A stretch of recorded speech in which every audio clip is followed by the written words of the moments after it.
I get off the plane and there's nobody at this gate. Absolutely zero people. So I immediately find a payphone and call my daddy. Daddy, there's nobody here. I don't know what to do. And he goes, well, where are you? I said, I just got off the plane. Go to the baggage claim. And I was like, oh, okay. So I go to the baggage claim. He's not there. I don't see him. It's a little scary. And then way down the hall, I see the man. I see the mustache. That was what I saw. Awesome. So I couldn't go to him because we were only allowed to go there was a line. We couldn't cross. He had to come to me. So he's coming and he's coming and he's going. And we finally gets there. We hug. And then I said, hey, friends, welcome to Stories Told Through You, the Flower Letters podcast. We're Michael and Hannie Clark, and each week we sit down with our amazing community and special guests to share the real, heartfelt stories that connect us. Grab a cozy seat. And let's dive into the stories told through you. We are so excited for this story. We just got to interview Molly and her parents, Christi and Ed, who met during his time during Desert Storm. Yeah, Desert Storm. Early 90s, or late 80s, early 90s. Early 90s, yeah, 90 and 91. So fascinating. It was by far probably one of my favorite love stories I've ever heard. Yeah. So great. So you're going to love it? Yep. Good. We're excited. We're excited to share it with you. Molly, welcome. Thank you so Hi. much for joining us. It's great to meet you. We appreciate you taking time to chat with us. We're Yeah, excited to get to know you and hear your story, and also meet your parents, who I think are there. So, what are your parents' names? Hi, Mom. Hey. So my dad was in the Navy for 22 years, and now he works IT for one of the local colleges here. So that's his thing. And then my mom's always been basically a stay-at-home mom. You did preschool for a long time. preschool. Yeah, she taught preschool for a really long time, but mostly it was raising the three of us and getting everything taken care of. So super mom over here. To answer your question, I'm Christi. Christi. And my husband is Ed, who is taking his lunch break. So he is currently making a cup of coffee, and then he will join us. Okay, awesome. Well, great. We're excited to hear your story. I know the story's a lot about, I think, as I understand how your parents were pen pals during Desert Storm. Is that right? Yes, they were. Okay. Maybe tell us just a little bit about you, Molly, your background, and then we can introduce your mom and your dad, and we can get into their story. So I'm Molly. I've worked in the court system for almost 10 years now, but I've always been super interested in history and all of those things. So I do have, I love the vintage look, and that's kind of my thing. I'm a huge reader, huge writer, and I love history, which is what brought me to the flower letters, actually. So Very awesome. cool.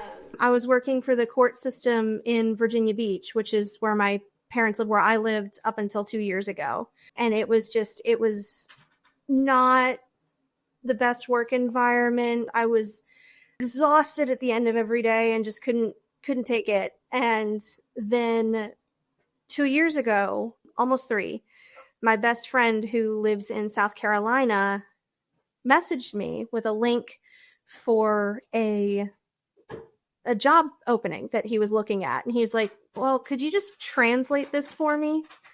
Because it was the job posting was written in a lot of legalese. And, I'd been working on that for 7 years at that point. And I'm reading it and I'm looking at it. And I'm like, this is what I do right now for a lot more than I'm making right now. And so I texted him back and I was like, would you hate me if I applied for this job? And he said, no, go ahead. And then 3 months later, I was moving in with him. Oh, wow. That's So- great. And you like that one much better than what you were doing? I do. The hours they're completely different. Originally, I was working like a 9 to 5. Well, it was like 7 to 4. And that was it was a lot. 7 to 4, Monday through Friday, every week of the year. It was just a lot. Okay, Mom has to jump in, please. When she says moved in with him, she moved in with him and his spouse and rented a room. She did not move in with him. Mom, Okay. with the clarification. I just wanted to make sure we have that clear. Thanks, Mom. But now for the first time working this job, I've got different hours that work better with my whole schedule, like appointment wise and everything, but also with my sleep cycle and everything. So that's great. I'm actually able to live on my own for the first time because I just couldn't afford to working at the other court. I always had to have a roommate. And so this is the first time I've really it's just me and the cat, but it's completely turned my life around. I was miserable and tired all the time. And now I'm happy and excited, and I get to, do things that I'm interested in now because I do have a schedule that allows me to do that too. Cool. Awesome. That's so great. It's amazing how things happen sometimes, Yeah, your friend's not, he wasn't mad at you, right? That you got the job. Oh, no. Okay. No, he wasn't at all. But it's been a blessing. And it's one of those God things where it's just, hey, this happened at just the right moment in your life for a reason. Yeah. Right. Very cool. So. Yeah, there's always those things when you look back, you're like, oh yeah, maybe God was doing something for me back then to push me in a direction, this one over here, over there. Yeah. And, sometimes when you're in the middle of it, you don't notice, but usually when you look back, you see his hand. Well, I know for us, just kind of on that point, like there were so many things that we did leading up to even starting the flower letters, which for me is my dream job. I'm not sure if it's... Oh yeah, working with you is my dream job. I didn't want to assume anything. There were so many things that I was doing and I'm like, I feel really crazy for doing this, but I just feel like I need to do it. And I look back now and I see all those little things are exactly what led us here, So that's a very cool story. And that's actually kind of why I exist. Well, let's hear that story. Yeah, my mom's best friend in 1990 found an article from Ann Landers. I don't know if anyone remembers that article or that column, but from Ann Landers asking for letters for service members overseas, Navy, Army, anyone basically. And my mom has always been a huge writer and loved having pen pals, as she can attest. And so she wrote a whole bunch of letters. And this one was actually the one that was sent to the USS Wisconsin over in, where was it, Dad? Iraq. Over in Iraq. And my dad also loved to write. We'll get Dad in here in a second. But he would always, what's been told to me is that he would always go in after everyone else had gone through and pick up a whole bunch of the pen pal letters. Because even if it's, a letter where a kid was like, my teacher made me write this or something like that, he wanted them to at least get one answer, even if they never wrote him back. Oh, that's awesome. So he went in and this was one of the ones that he picked up. And what'd you say? You thought at first it was a kid had done wait, back up. He already got all of his mail, right? Scoot in here, honey. Well, I don't know if I can. There's more to the story. Let's introduce Dad. See you, Hi, Dad. Hello. This is my dad. This is Ed. Hi, Ed.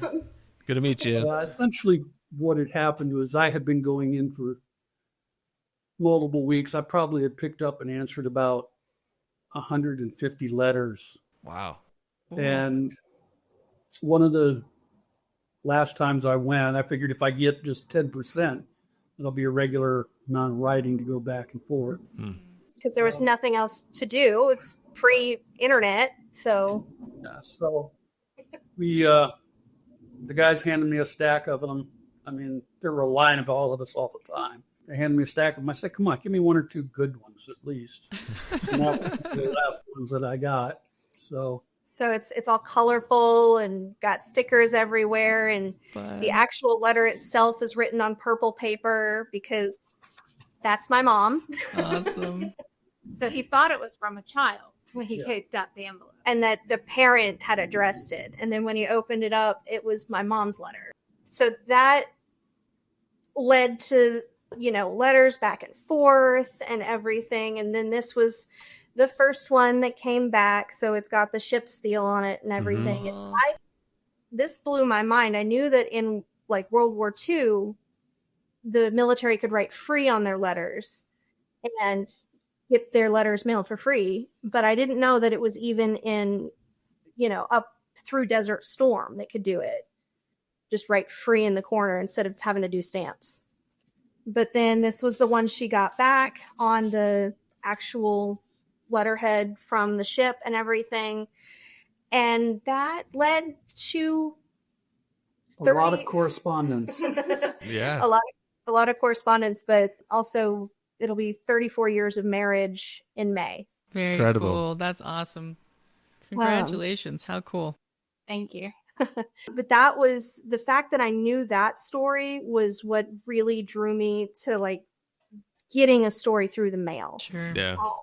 And I picked Audrey Rose because the 40s, 50s aesthetic is kind of my thing. Yeah. I love that look. And World War II has always been like the history zone for me. Yeah. And so I actually just got the last Audrey Rose letter last week. Oh, cool. So finished that story, which was really cool. Awesome. But one of those little God things that happened was military mail it still is, unless you use email, notoriously unreliable. It's just kind of whenever packages appear, that's what happens. Are you going to spoil our big... I mean, you can. Are you going to spoil our big You thing? can talk if you want. Can we talk? Do you want us to talk? We do, Of course. absolutely. Oh, We'd yeah. love to hear it. I mean, this just so you know, this is a fascinating story. Yeah, this is great. I mean, what an incredible story. We'd love to hear your perspective. We do have questions for you. I had maybe 9 pen pals at this point. All of them were men. None of them were looking for a woman. Most of them had families, but they just needed mail. They wanted to write. But the day the S letter came, when I got it, I just seriously was like, there is something really different about this letter. And I called my best friend. I didn't even read it until I called her, read it over the phone. I was like, I think I really like this person. I'm going to start writing. And Incredible. so how did you feel when you read my letter? Well, relieved it wasn't a little child, Sure. but it was good because we had many things in common, faith-wise and just interest-wise, children. We didn't talk about that. No. How many kids we have? I was a nanny. She was a nanny. I was a nanny, It so wasn't I did. our children, but we loved We children. talked about children, because I would be writing throughout the day, telling him the little antics that kids were up to, because he told me he just wants to hear about everyday life. So he got it, and I wrote it all, every single moment of the day I was writing. I love that. That's There so there cool. are 2 boxes of letters. Oh, Awesome. Yeah. I love And that. I can't wait to dig through them one day. One day, One day. I would like to dig through them before you get. Sure, they're He was a appropriate. gentleman. Hey, He was a gentleman. but letters are so- they're super intimate. They're very personal. So I totally get that. That's And even, I don't know, it's just, we were reading through some of them when Molly found out she was going to be talking to you guys. We pulled the boxes out and spent a little time reading, and I think we're going to start reading them on our anniversary. We'll just sit and read a few, and I think that would be a good way to celebrate, don't you? Beats driving all the way to South Carolina. Yeah, we'll keep our letters here.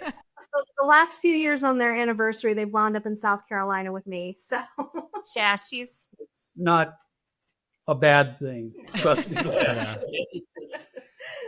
But yeah, it's good to remember what made us fall in love, and the emotions that come from that are, solidify that and a lot of therapy at times for me.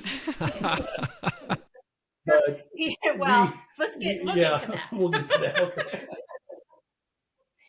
that. Okay. So we started writing. I had to It was pass back off. in October that we started writing.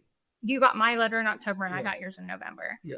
I had to pass off some of my pen pals to my best friend Leah because I was writing Ed so much that I didn't have time to keep up with the other friends. So I was planning to move to California from Kansas, had this whole path.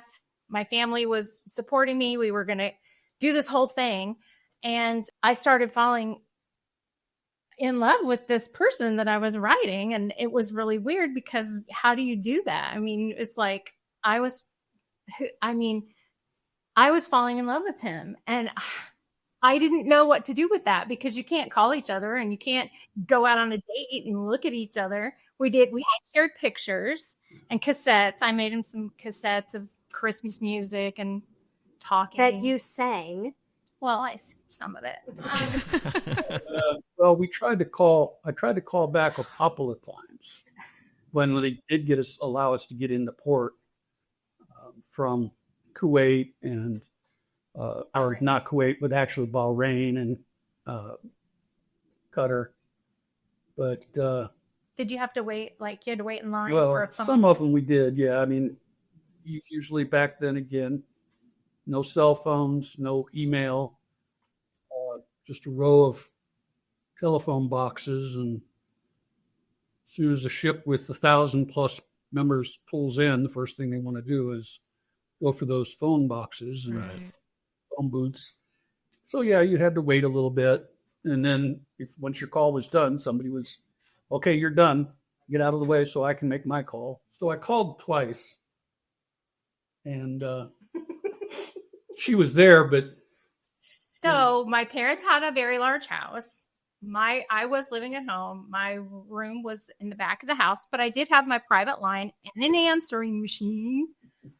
And both times he tried to call, I was in the house and missed the call. Oh, darn it. So all I got was this little voice of this very sad man.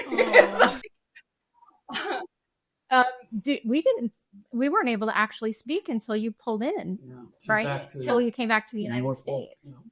And then we got to talk on the phone. But the I love part. Okay, so it's Valentine's Day, 1990. Real quick before you go on, how long had you been writing by this point? 5 months. October, November, December, January, February.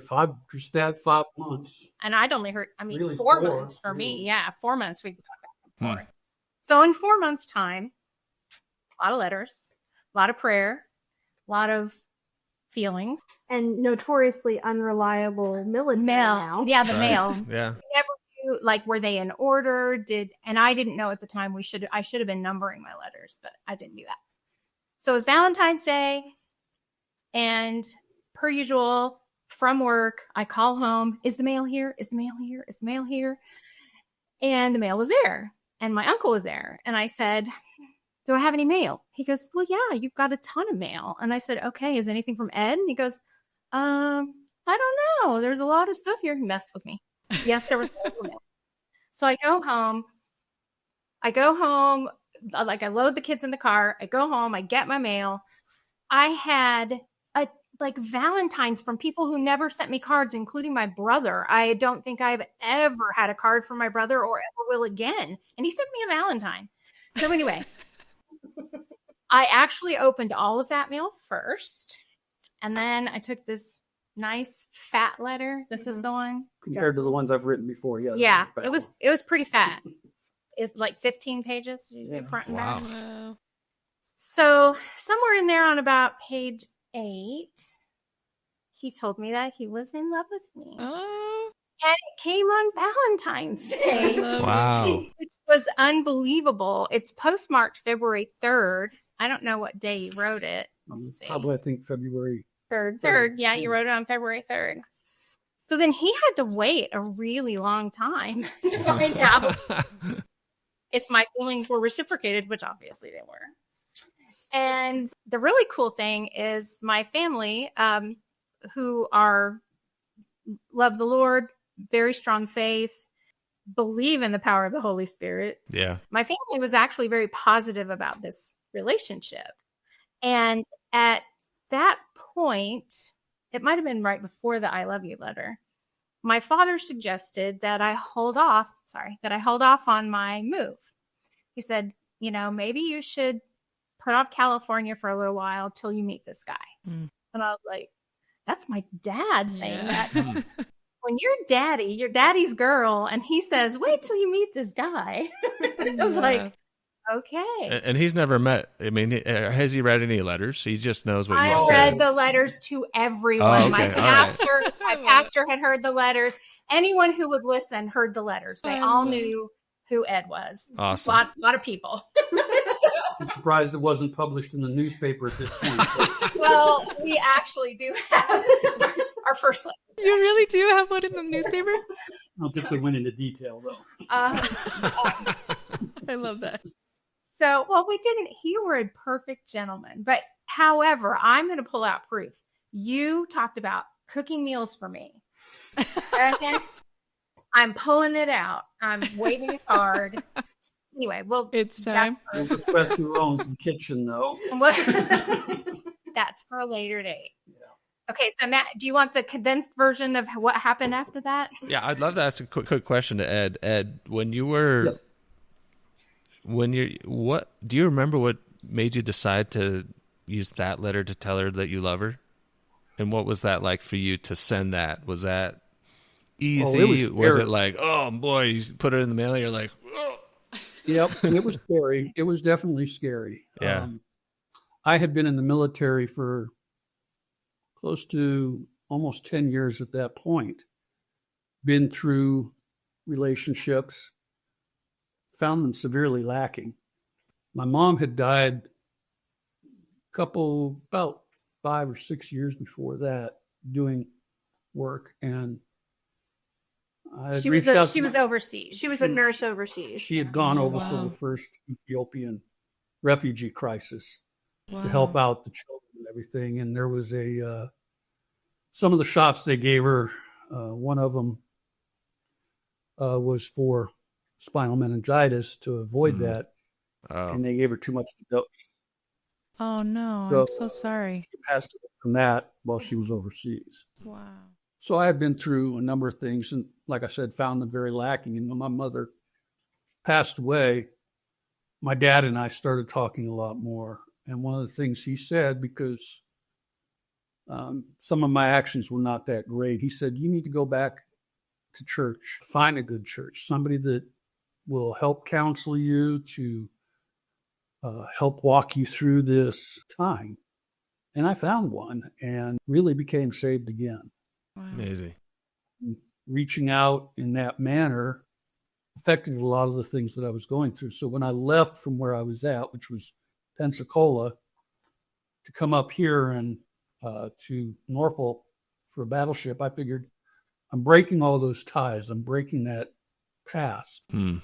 And when I came up here, I mean, there were a few friends that I had that I was growing up with that reached out, and my family weren't as big a letter writers. My mother was good with it, and I still have some of her letters. Not as much as I would have hoped. So that's when I began reaching out for any service member letters when they came through. And by the time that I realized that this woman that was writing back to me so very often, sometimes 3-4 letters a day, was really, but she was really held a lot of the values that I believed in. And in a lot of prayer, it came through as, look, I'm providing you an opportunity here, Ed. Take advantage of it, or you're going to be missing out on something really spectacular.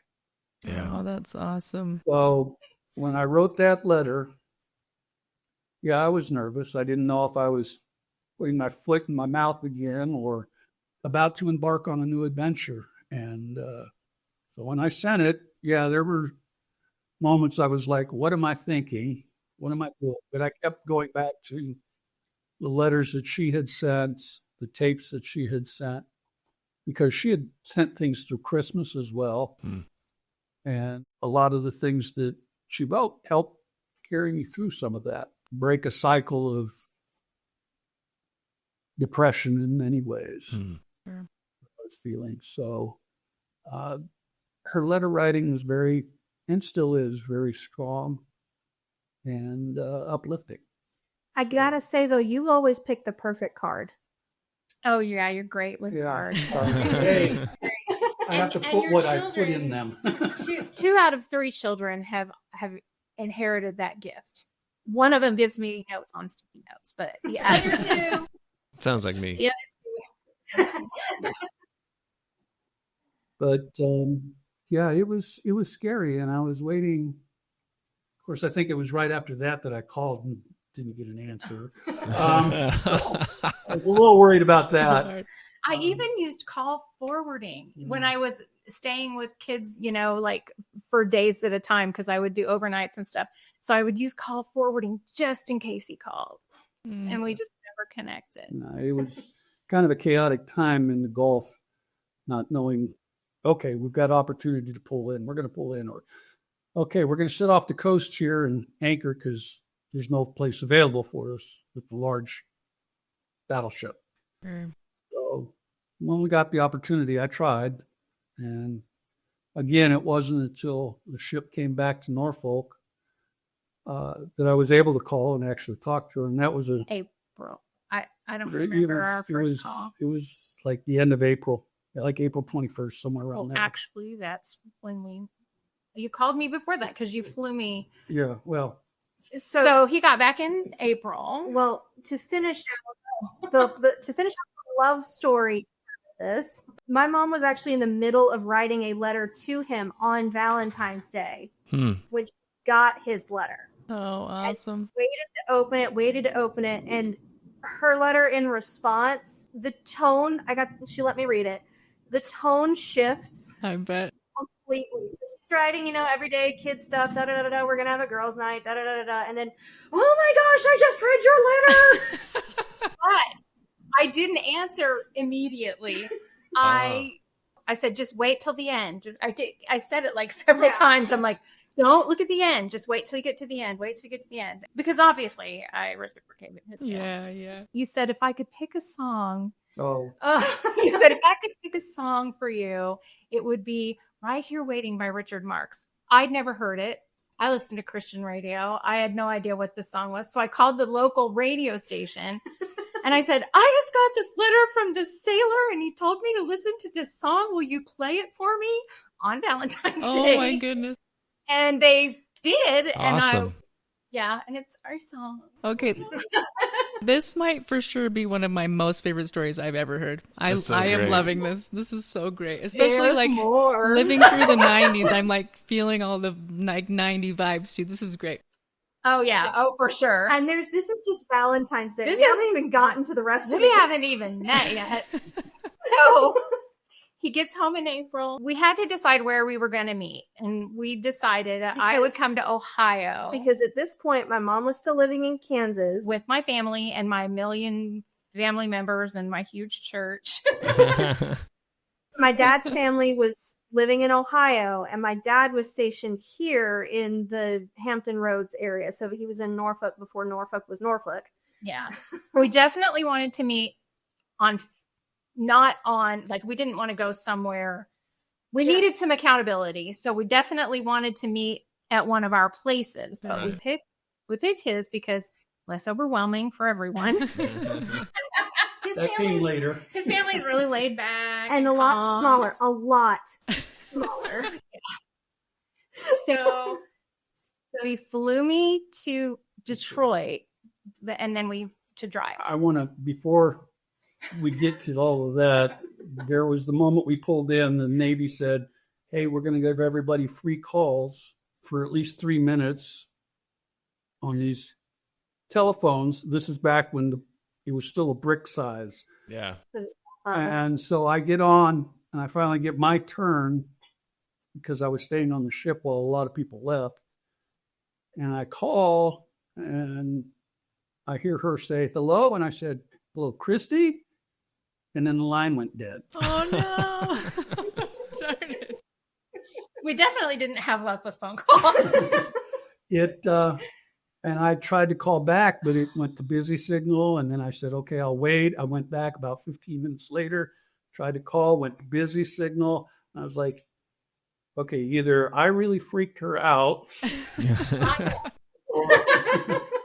or there was something going on. So I said, let me try a different phone, please.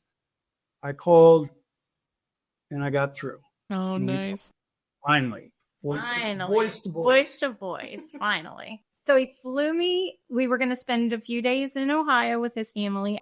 Well, Detroit. We're down to Ohio. Wait, should we tell the kissing part? No. Oh, wait. Do you want the kissing part? Of course. I'll tell it.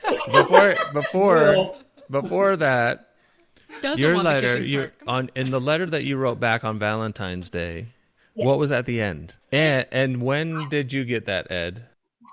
I got it probably near the last full week of February, maybe. Okay.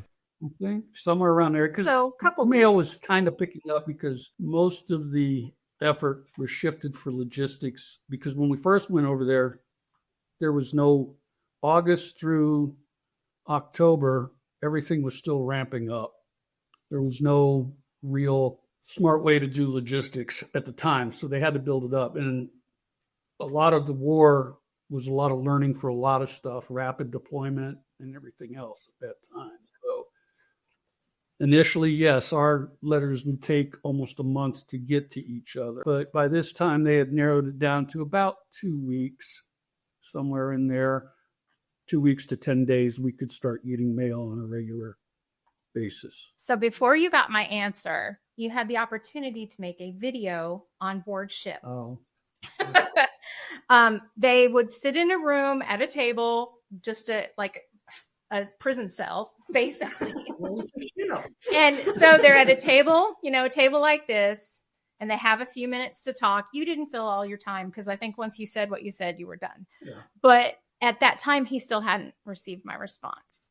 And so he was like, I still, I just want you to know I do love you. And it was like he was really, anyway, it was just, so anyway, so he still didn't know, but he was still telling me. Okay, so the end of the very, very thick letter, last paragraph. Only if you want to share it. If you don't feel comfortable sharing it, don't. I think it's pretty good. Okay. Thank you for sharing your heart with me, Ed Speck. Part of mine I give to you. Jesus holds the rest, and you truly must ask him for it. I love you. I long for the day we're together, and I pray it be soon. Much love, Christi. Oh, I love it. Ed, what was that like for you? Come on, tell us, what was that like? It is very exciting, but also, like I said, all of a sudden dynamics are shifting, and I'm like, oh my gosh, she really reciprocates it. But now I'm starting to look forward and trying to make sure that I'm not making any goofball mistakes that, like I used to always say, put my foot in my mouth when I speak. But when I write, I can kind of think out what I'm saying. So it was exciting. And knowing that I was going to be getting back and that somebody was waiting. Yeah. Right here waiting. As Richard Marx aptly put it. I love it. And somebody besides, when I knew when I pulled in, there wouldn't be anybody on the pier for me. And And she couldn't be there, obviously. But the fact that somebody was waiting for me to return made a big difference. Yeah. Yet again, why the Audrey Rose letters really spoke to me. Yeah, she'd been telling me about these letters, and I was like, oh, that's cool. I would never use our letters for that because they're mainly okay. Mainly, like his letters are perfect. Let's look at the newspaper account again. Hand me this box. I would say maybe 20 or 30 of these are from Ed. The rest are from me. I only had so much time. I didn't have little kids. I had kids I was watching, but it was all work stuff. Yeah. Okay, so April, plane ticket. Detroit. So you get to Detroit, and then... Well, before I went, we had a discussion. Early that morning. Do we kiss when we see each other? This was something we needed to talk about because, expectations, everything. And at first I said it was that I thought, because then I thought I changed my mind. No, you said do not Try to kiss me. Okay. I think I might have fluctuated a little bit. Like maybe I didn't tell you, but I was like, oh, okay, it'll be all right. No, I don't think you should. So it was that morning. Don't kiss me when we meet. Right? That was the plan. That lasted 2 minutes. That was the 2 minutes where I couldn't get to you. When I got off the airplane, goodness. I wasn't a big flyer. I'd flown twice in my life, 3 times maybe. And I get off the plane and there's nobody at this gate. Absolutely 0 people. So I immediately find a payphone and call my daddy. Daddy, there's nobody here. I don't know what to do. And he goes, well, where are you? I said, I just got off the plane. There is not a person here. He goes, honey, there's a war. They're not going to let people just hang out in the airport. Go to the baggage claim. And I was like, oh, okay. So I go to the baggage claim. He's not there. I don't see him. It's a little scary. And then way down the hall, I see the man. I see the mustache. That was what I saw. Awesome. Mustache. It was very big mustache. All I could let grow on my face. Everything else was shaved. So I couldn't go to him because we were only allowed to go there was a line we couldn't cross. He had to come to me. So he's coming and he's coming and he's going. And we finally gets there, we hug. And then I said, you can kiss me. It's time. Change my mind. So that started that. So we spent how many days in Ohio? 5, 4? About 5, I think. And then we drove to Kansas City. There was more kissing. We drove to Kansas City to meet my family. There was a lot. There were some pit stops for kissing. There was some it's important. Stop at Burger King for kissing. We get to Kansas City about 2:00 in the morning. Of course, my parents have waited up. And we walked in the door, and my dad is a very tall man. And she had all of her friends waiting for her, too. We didn't know that. We walked in. He met my parents and my very tall dad. And then a gaggle of girlfriends came running into the room who all could not wait to meet Ed. So that was a little well, they were looking for you first. But... They wanted to see you. She's like, I know my friends. Yeah. And then he had to meet my brothers and their guns because they're hunters. They were, good on them. How you met my brother Jamie? I don't want to talk about that. That might have to be, yeah. So he had his gun with him, but is that real? It's like nice. No, he had nothing with him. Oh, okay. I have Go ahead. Nothing? Like nothing? We lived, nothing. We my gosh. We lived in a big house, and it had a double shower. And Ed went.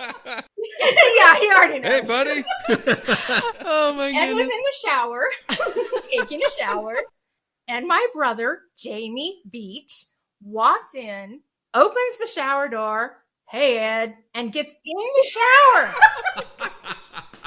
And that's it. He took a shower. Oh my goodness. I mean, hey, you're used to it, right? Yeah, maybe. I mean, but you're lucky you have a curtain if you do. But first time you met him, that was a little weird. You're best buds now, right? Yeah, well, actually, we hang when we get together, yeah. I love it. He's a good guy. Nothing like that. No. So we spent 5 days in Kansas City, and we were having a going away party for me because I was moving to California. Well, now I'm not moving to California, but there's still a party planned. So we changed it to Welcome Ed.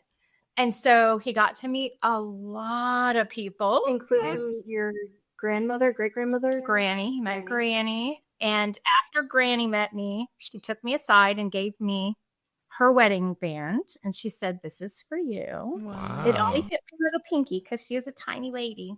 But that was her seal of approval on the young man. Wow. That's awesome. So we were together for 10 days. And the night before he left, he asked me to marry him. Wow. And I said, is that it? which is true. It's documented. It wasn't a big fancy proposal. It was just a, will you marry me? I was like, I had to know before I left because I was leaving and then they were going to ship me out again. So, and then my aunt had to remind me to answer him. She was like, answer him. And I said, oh, yes, I'll marry him. Oh, that's fantastic. Well, so this was in front of everybody where he proposed? My aunt was videotaping with the big camera. Okay. That's nice. Big shoulder camcorder. Yeah, big camera. We have a documented, yes. So we're engaged. He leaves. You came back here. mm-hmm. We were the Virginia Beach, Norfolk area. Yeah, to Norfolk. We were planning to get married in August. September, I thought. Well, the letter says August. I read it. Later in There's the year. proof. They were planning later in the year. Yeah. So we're planning, and he's coming back in town in May for Memorial Weekend. We were going to do engagement photos and set things up. They did wind up doing engagement We photos. did, yes. So he called me the day or two before he was coming back in town, and he said, I just found out what ship I'm going to, and it's replacing the ship that I just came back on in the Gulf. So that meant another 6 month or more deployment starting right away. And he said, so it's going to be hard to, plan a date for the wedding. And I was like, so what do we do? And he said, well, we can move the wedding farther out, or we can get married this weekend. And I said, well, better talk to I said, I'm going to have to talk to my parents. And he goes, well, I already did. And they said it's up to you. Wow. So we'll shorten all that to, he came in town. We did engagement photos. My pastor was out of town. He came in on Saturday, and I called him and I said, he goes, well, what's up? I said, Ed and I want to get married. He goes, oh, that's great. When? I said, tomorrow. And he said, and in our church, you usually went through some counseling and things prior to, marriage. And he said, well, what does Norm say? My dad. I said, well, Norm says it's okay. He goes, all right, let's do it. So we got married the second time we saw each other. Wow. And we had a few days together. And then you went back. Not yet. We didn't know yet. You came back and missed your ship because they'd given you the wrong date. So he called me and he's like, I'm going to be stuck here working. They understood when they looked. Yeah, he didn't get into trouble. I didn't get any trouble, but they said, look, we'll fly you out to meet the ship when it pulls into its first port, which will probably be, 2 weeks sitting around, married, nothing going on. Oh, darn it. So I flew. You were in Charleston at that time because you were still attached to that ship. I went to a new ship, and the new ship was in Charleston. So they said, go down, Charleston, be here on this Friday. So I said, well, I'll be there a day early. I'll go on Thursday. And Thursday afternoon, I show up and the ship's getting ready to pull out. And I walk up and I said, you guys going on a Tiger cruise to let the dependents see what you're going to do while we're going? No, we're pulling out for going back overseas. Wow. You weren't supposed to leave without me because my orders say. And they said, no. Grab your bags, run down. We'll throw them on the ship. My truck was still sitting on the pier. And they said, we discussed it. We'll leave you here. We'll fly you out when we get to our first port. So they put you in a hotel. Well, not a hotel. They put me in barracks. But when I flew her down to see me, we stayed in a hotel. So we kind of got a little honeymoon. We'd only had a couple days in Kansas City. So then I was there probably 5 or 6 days. Yeah, it was about almost a week. Oh, what a blessing. That's great. And then I joined the conversation. Well, you actually joined the conversation in Kansas City. But we didn't know that. After the wedding. After the wedding. Of course. Make sure that's clear. That's clear. A lot of people didn't believe that, but it was true. It was after the wedding. I mean, good grief. I wasn't even going to kiss you at the airport. It's not like, So anyway. We believe. Yeah, we totally believe you. That's great. Yeah. So I came back. He's deployed. I take a pregnancy test. It's positive. I was positive when I was with him. And I kept saying, I really think I'm pregnant. And he's like, oh, okay, sure. And he's like not even entertaining the thought. And I read the verse about having your quiver full because we talked about having 5 kids. And I said, I really think I'm pregnant. And he's like, okay, still not believing. He's just, okay, sure. Go home. The girlfriends come over. We do. The first pregnancy test is negative. And then we're like, oh, this has to be wrong. And my friend who's a nurse told us which pregnancy test to get. And yes, it was positive. So how do I tell him? There's no way to tell him. I mean, I send him a letter, but I don't know when it would get there. And so I had to go through an ombudsman, which I didn't know what that was. And the Red Cross sent him a telegram that said, happy belated Father's Day. You're going to be one. Oh my goodness. Do you still have that telegram? We do have it in our baby book. Oh, that's awesome. That is so cool. I love it. It was, I sat down in my mess, what we call where everybody dines. I sat down on that. I was just like, guess I'm going back sometime soon. So the sad thing is they won't send you back for a baby. Yeah. I mean, they won't. No, they won't. But So the third time they ever met each other face to face was at Christmas. Mm-hmm. He flew to Kansas City because the ship got in November, December. it was early December, right before Christmas. And then he had to put in for leave. And so the third time they see each other face to face, she's 7 months pregnant with me. Oh my goodness. So if we got the timeline right, if I'm following the timeline right, this is not, you haven't been right. From the first letter to the being pregnant, is that over a year or just over a year? Barely. Oh, to being pregnant, no. But or to this at Christmas, it's just this over a moment year. in time. Just over a year. December, Okay. yes. Wow. Yes, that would have been right at a year. What a year. Yeah, for sure. Wow. Wow, what a year.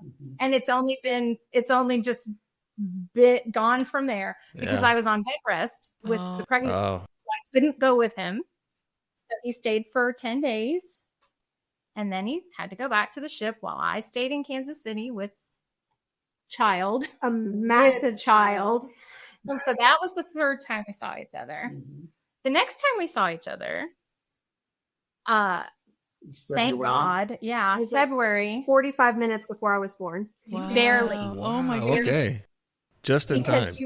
And he wouldn't have made it. Except one of those God things happened. Yes, I told him before he left, I said, don't check any luggage. And he's like, why? I said, just don't. Just bring a bag because you don't know what'll happen. It's Christmas. Who knows? Right. So he didn't check any luggage, got to the airport.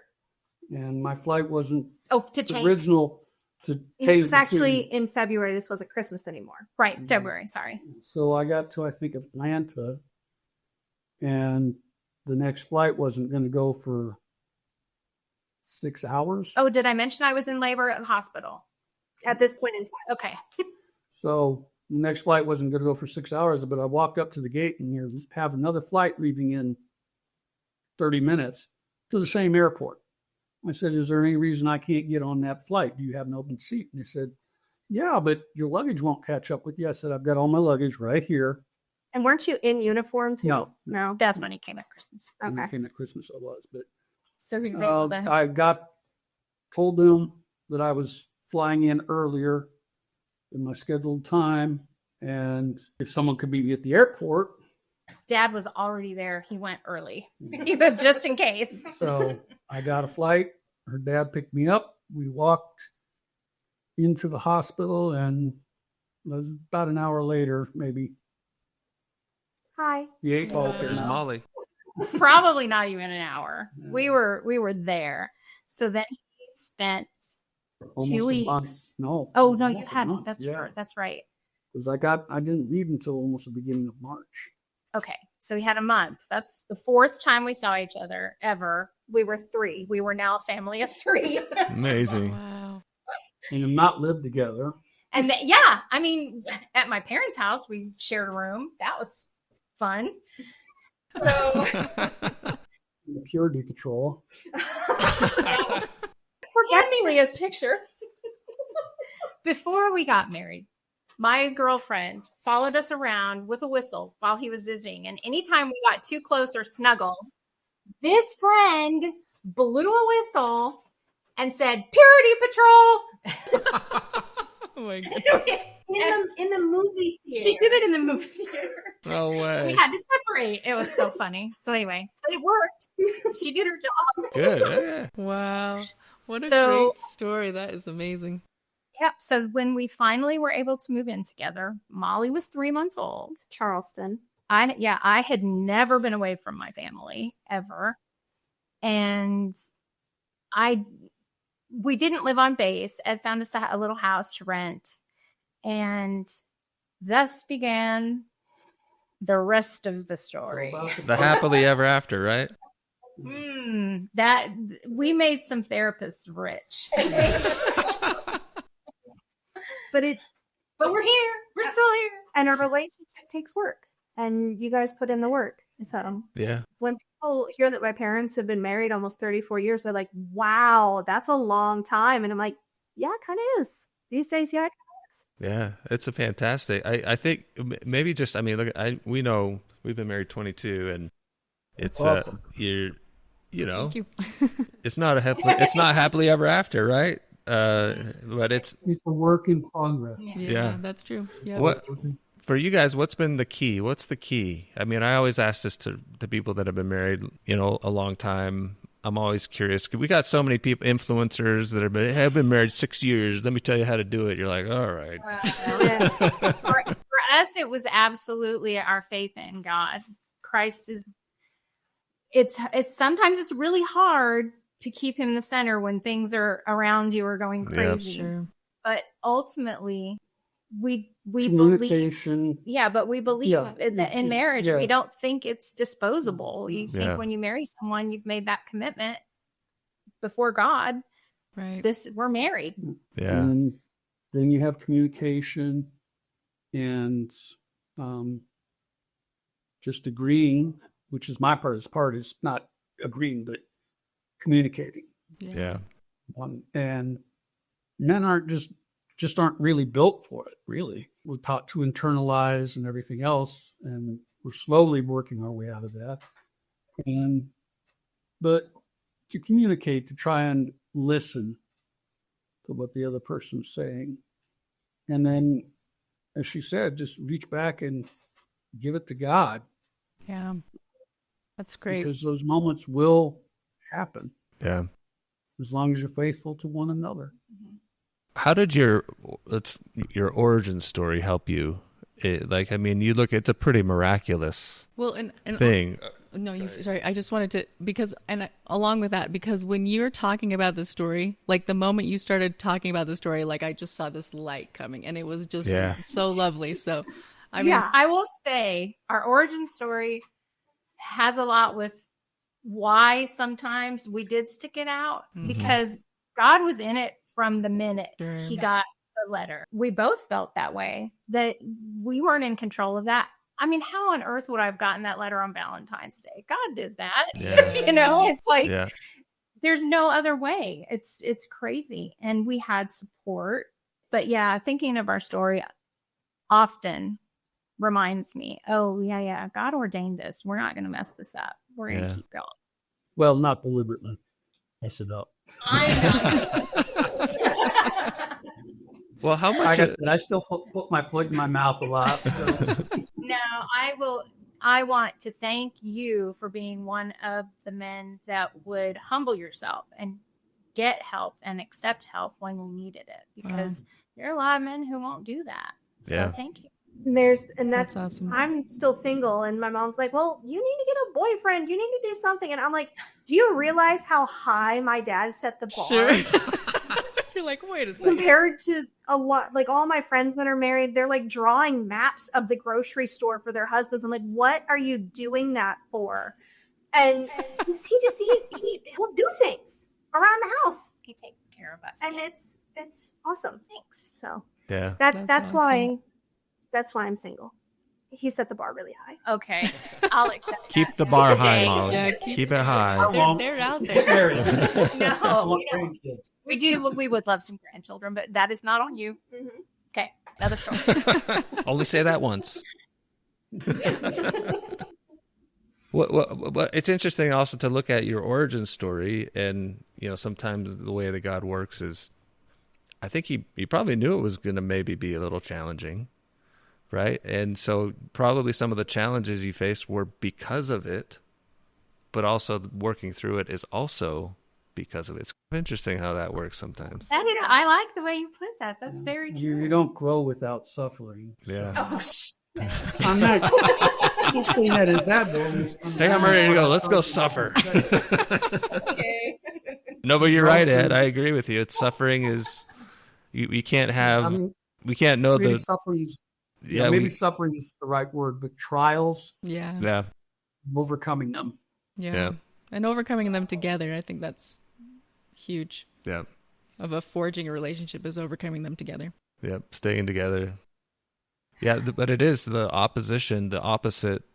How do you know that joy without having gone through some challenging times? I think all the strongest couples I know have gone through difficult things. Yeah. But they chose God, they chose to persevere, and they're stronger because of it. You're the couples we need to listen to, not these people who've I've been married 6 years, 6 months, we're doing it all, We know how to do it. You know what? I totally relate. When you said that, I was like, I do the same thing. I'm like, woohoo, 10 years. Yay. So your advice, like when people that go off for like more than 30 seconds on marriage advice, I'm like, I'm not listening. It's pretty Your advice was like, simple, communicate and get together, keep God trust in God. Yep, That's great. pretty much, Right? actually pretty much it. Yeah. And the simpler, I think the better. That's what I've learned. When you ask people that have been married a long time, it's like, it's not like, let's sit down and talk about this for a few hours. It's like, you got 30 seconds. Yeah. I think respect is a big part of it. And in the military, when a husband is deployed, the wife is the king of the castle. Like we're in charge of the discipline. We're in charge of the schedule. We're in charge of all the things, the kids' friends.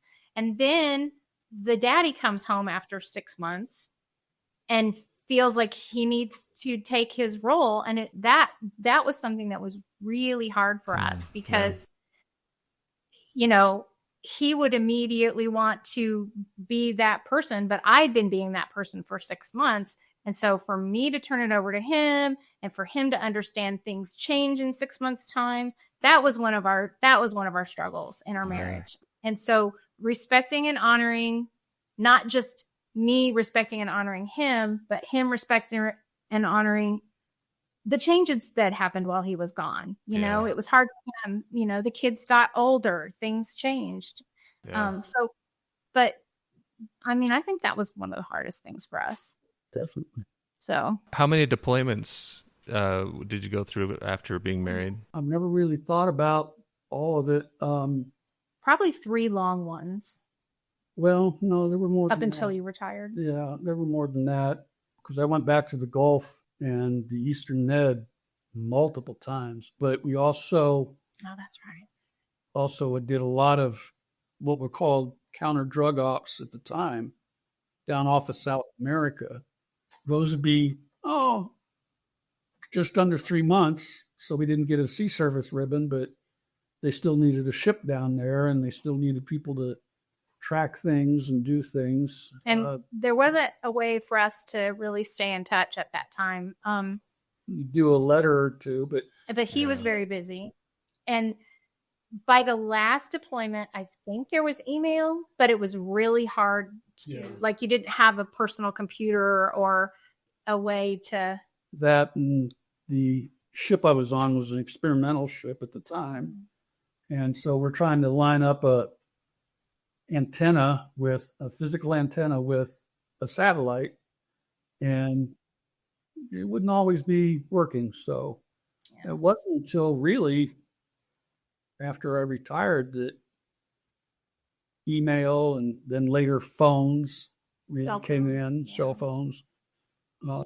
It's really different now when husbands are deployed. The wives get to talk to them, the kids get to see their dad, and it wasn't like that for us. It was really hard. I will say that on the letter writing side of things, we found that when we had something going on that needed addressing, we wrote down, if we wrote a letter to each other, we did that a few times. This is how I'm feeling about this. This is, it was a lot easier for us to write down and tell the other person that way than to talk about it. And so they weren't always nice letters then. I mean, they were, but that helped us to write. It was writing. And we definitely communicate better by text than by talking on the phone. It's still my job, but like I said, communication, respect, and getting it to God, listening. That's really what it boils down to. Yeah. That's great advice. Very, very good. Very wise. Yeah. So you've got 3 kids. Is that right? Is that what I hear? Yes. Okay. And yes, Molly and Aaron and Daniel. So daughter. Did one of your sons follow in Dad's footsteps? I saw a photo behind you. No, or is that you, Ed, in the picture behind you? That's Ed. Okay. They did follow. One of them did follow him into IT, though. Yeah. Okay. Well, both of them really did. No, but they weren't. Neither one of the boys were interested in the military. Nor was I. No. Yeah. Well, Ed, thank you so much for your service. Yeah. We really appreciate it. Yep. I do. I remember that time. I was 9 during. Thanks. We're putting it all into perspective. Thanks, buddy. It's not I would have been nannying you. I would have been your nanny. I do remember that. In fact, I just said it the other day. Peace in the Middle East. That was the thing that was going around. I think peace in the Middle East. So I remember that. And I remember having servicemen come and visit us at our elementary school, and they were the heroes. It was awesome. It was so cool. Like back then, when they'd show up, we were all like, "Oh my goodness!" Like we were in front of them, like these guys are the heroes, right? And they're like, "Oh, I worry that we're losing some of that around now." But so we always appreciate our servicemen and women. So thank you. Everyone, you also forget the families too. Yes. Mm-hmm. Because you were saying she was getting a military discount at a store the other day, and someone said thank you for your service to her. Yeah, right. It's absolutely But we service. started talking about it, and it's thank you for your sacrifice. It's not just the people who are going overseas; it's the families that stay home too. You are totally right. Thank you for that reminder. I absolutely agree with that for sure. Yeah. So thank you all for your service and sacrifice. Yes, children too. I mean, everybody. It affects all the way down. Yeah.